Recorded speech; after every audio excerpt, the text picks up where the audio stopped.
What's going on, guys? I am back with another NBA draft team big board. This time is the Washington Wizards, who hold the 10th overall pick. The Wizards got to be the most confusing team in the entire lottery. At the core, their roster is relatively young, and then they have a guy like Bradley Beal, who's probably going to be there for a few more years on the max. And you could convince me that they need to go for youth and upside and highest potential, or you can convince me they need to go for the older, experienced prospect for win now to try to make a playoff push. And I think that gives them some flexibility, though, to kind of go best player available when it comes to them at 10. But I do think they need to go backcourt. They have a good front court presence with their bigs and hybrid forwards, but they need a guard, whether that's going to be a true point or a classic two guard or combo guard. I think they need to focus on the backcourt. Jaden Ivey should be their number one target for sure. And yes, they'd likely have to trade up to pick number 4 to get him with the Kings, but that's a possibility because the Kings are wanting a win now veteran. And I think if the Wizards wanted to, they can make it happen involving Kyle Kuzma in pick 10 in the package. And the Wizards would get their potential franchise cornerstone. Ivey is an elite athlete, likely the best athlete in the class. He's definitely the best guard prospect in the class.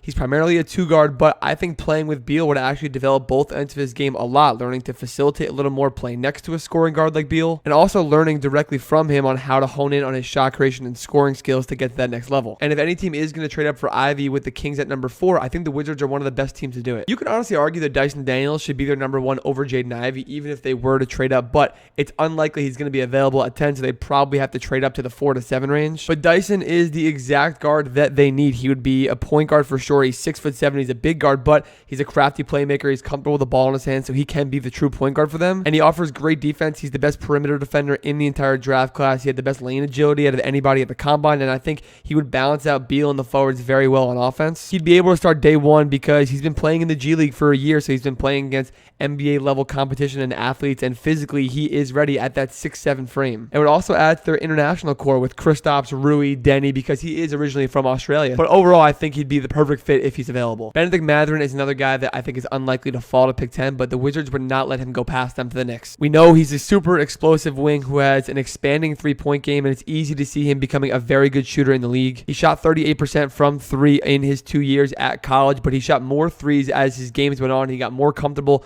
shooting under pressure and in the clutch, and at 6'7" with the 6'9" wingspan, his reach on shots is excellent. He plays the 2 and 3, and the athleticism I think the Wizards could definitely use. It doesn't solve their true guard issue, but if Dyson Daniels is off the board and Mathern slips to 10, there's no way that the Wizards let him go. Johnny Davis makes a lot of sense at pick 10, and I think he's likely going to be available. He is as pure of a scorer as they come, a true two guard, but coming from playing high usage ball at Wisconsin, he's comfortable with the ball in his hands and running an offense and playmaking at times when he needs to. He's a high motor defender. He's a really good rebounder for a guard, averaged about 8 rebounds a game in college this year, and he definitely offers that balance of age and instant impact that I mentioned before that kind of makes sense for the Wizards and not many other teams because they're in a very weird situation. But he should more likely than not be available at pick 10, and I think he very likely could be the pick. Another two guard for the Big Ten, Malachi Brandon from Ohio State, makes a lot of sense. Super high efficiency, super smooth scorer at all 3 levels, can project to be a lethal shooter off the dribble as well. He's got solid size at 6'5", but definitely plays a little bigger and stronger offensively, and I think he could definitely have the offensive Chris Middleton-esque impact down the line as his ceiling, but defensively he definitely needs to work a little bit. And as a freshman, he popped off in Big Ten play and conference play in the second half of the year for Ohio State,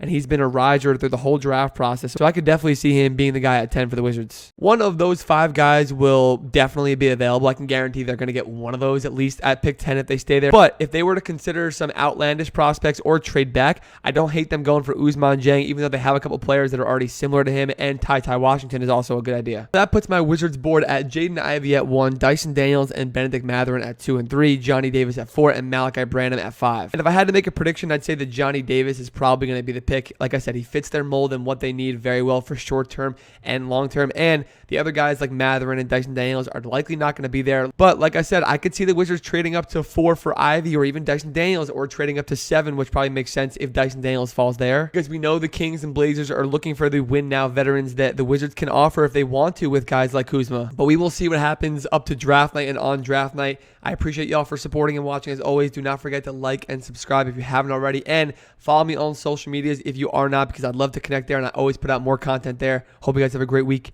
Peace.